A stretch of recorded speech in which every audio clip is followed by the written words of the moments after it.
Hey guys, what's going on? Inception here, and welcome to another video. Ladies and gentlemen, we have the new Jong card to review today. So, we're taking a look at a card that is 6'2" with medium-high work rates. Medium-high.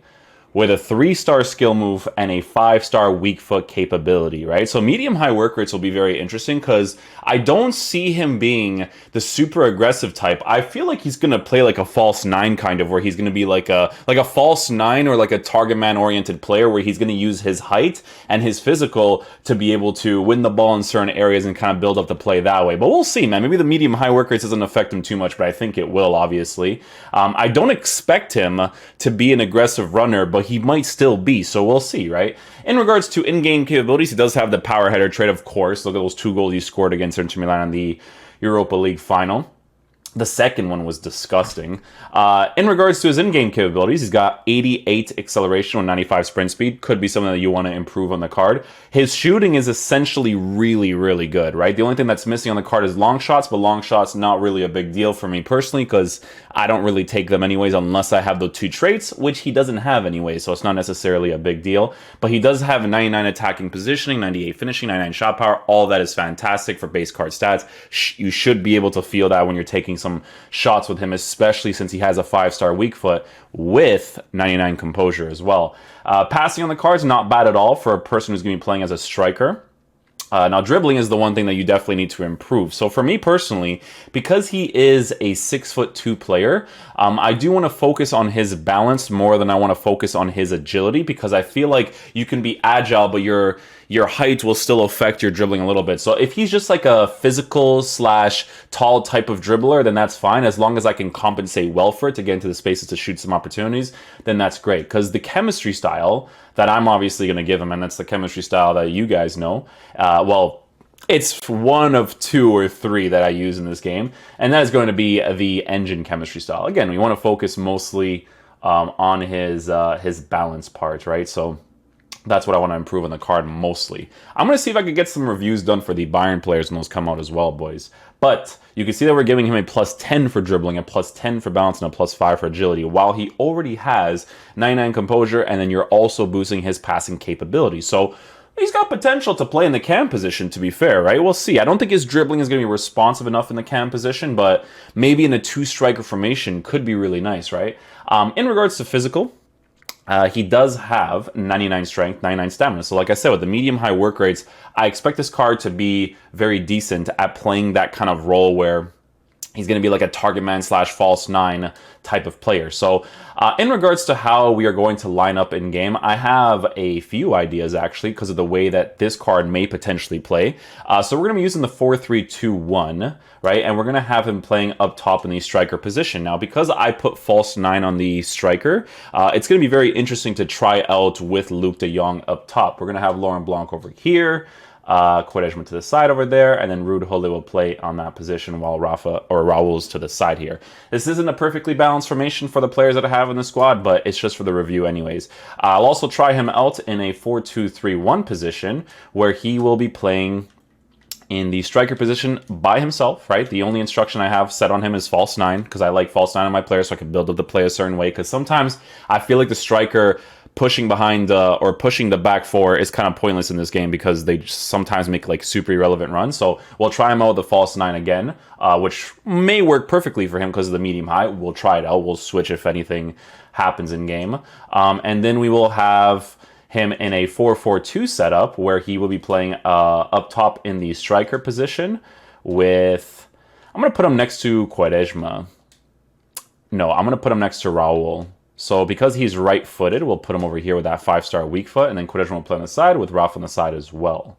Perfect. So in game, we'll switch to the 4-3-2-1 first, and then according to how my opponent will be playing, then I'll be making some changes here and there. Never try out this Gullit card. I just packed him, and he's just been chilling there. You guys know how I play this game. So let's get into a game and see how he plays.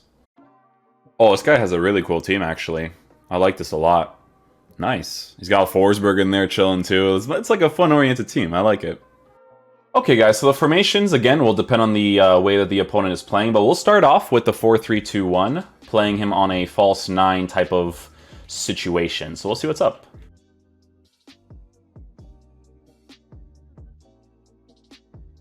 Oh, he actually does run to the side. Interesting. So even on the false 9 instruction, he will actually push off to the side. Now, the important thing that we're going to have to test out is whether or not he goes back into the middle quick enough, which will be very, very important.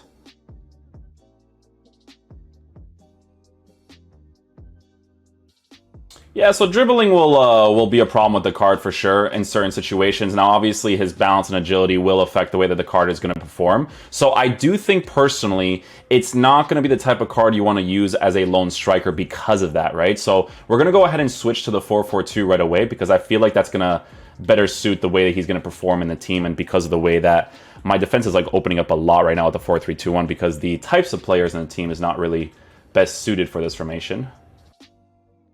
I can never switch for my life if my life depended on it.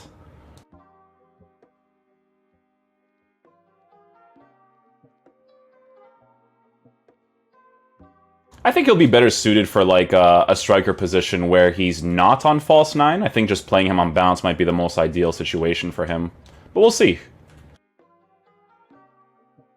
Oh, does well there. Regular strike. Great finish. Wow, okay. So we kind of played off of his agility and balance a little bit right there, which is always going to be a noticeable thing with this card. The thing about him, though, is that once you do get into the position to shoot with him, because his base card stats for shooting is very good, he'll be able to score opportunities like that. So it does feel like the type of play that you definitely want to play.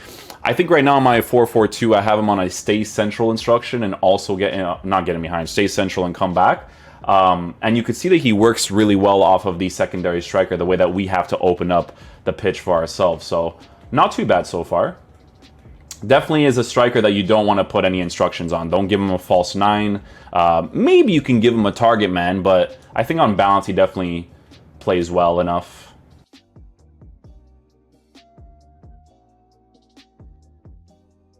The thing about like medium-high work rates for strikers is that if you actually tell him to come back on defense, he actually does come back quite a bit, like more than your regular strikers would, because regular strikers usually have high medium work rates, high lows, high highs, you know, so you definitely notice that when he's on comeback on defense, he does come back on defense quite a bit.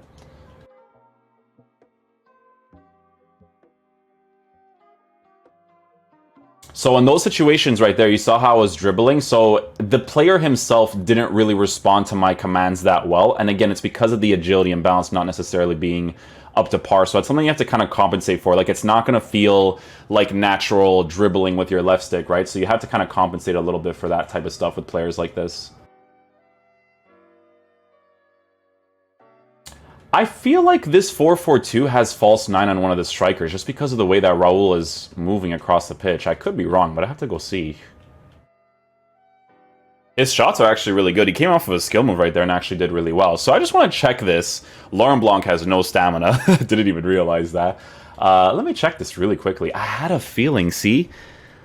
I must have changed something when I was doing like a review for another player and I forgot to like change it. So De Jong is not even on stay central, but he stays central when he's not on a false 9. Interesting. Okay.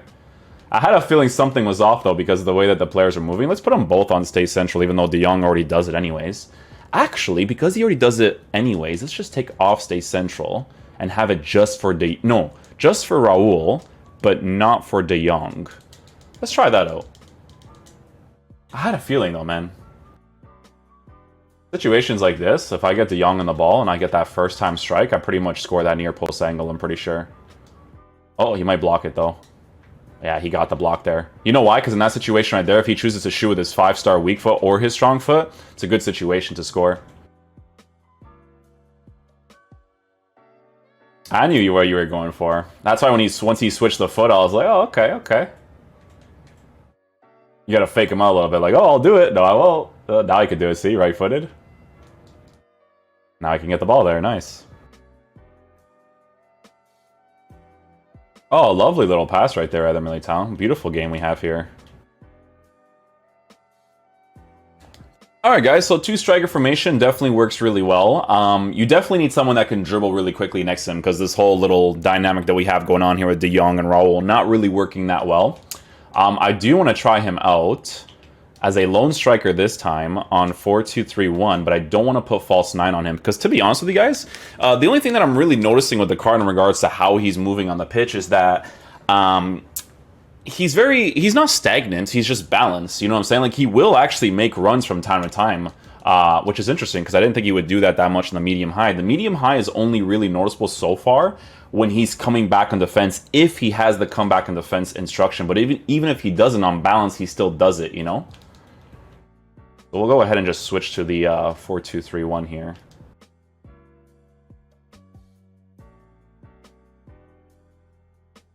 Oh, I really want to try a strike there. Low percentage shot, but I just want to see what his shooting is like with the base card stats as they are. Lovely little tackle right there. Oh, off of the drag back, not too bad. I did have space to work with in that area, but you could tell that he's not, again, he's not going to be a fast dribbler, right? Oh my god, that was actually nice. His volley right there is really nice. Again, because he has that 5-star weak foot, his finishing is going to be pretty clinical in those situations for sure.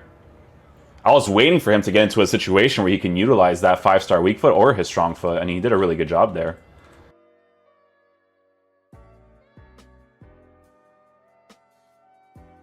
See, he's very balanced, man. Like, he'll make the run from time to time. Sorry, I wanted to try out to see how responsive his dribbling would be right there. In that situation, once I went upwards, I wanted to test and see if he would just like cut inside really quickly to get on his right foot. He definitely won't be the type of player that does that for sure. And I think that's going to happen whether or not you give him a sniper or an engine, because the balance and agility is just not going to be there, right? But it's just one of those things that if you do get into a position with him and you play with him properly, you can definitely score some nice opportunities with him for sure. Let's see what we can do over here. I'm kind of curious about... we'll play the 4-4-2 again, actually. We're going to switch him with Raul over here, and we're going to have him both unbalanced. And just both on comeback and defense. Let's do that instead. Look at Quadration with that positioning, my boy. Best player in the world.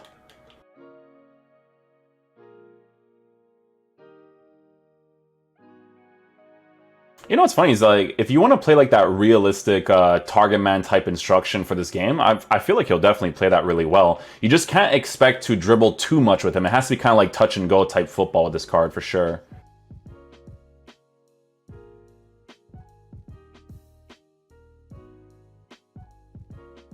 Oh man, off balance little shot right there. Would have been a nice opportunity. De Jong did move into that space really quickly, but Hullet's kind of like attacking oriented in those situations specifically, so he went to utilize the position instead of De Jong, which is fine, to be fair.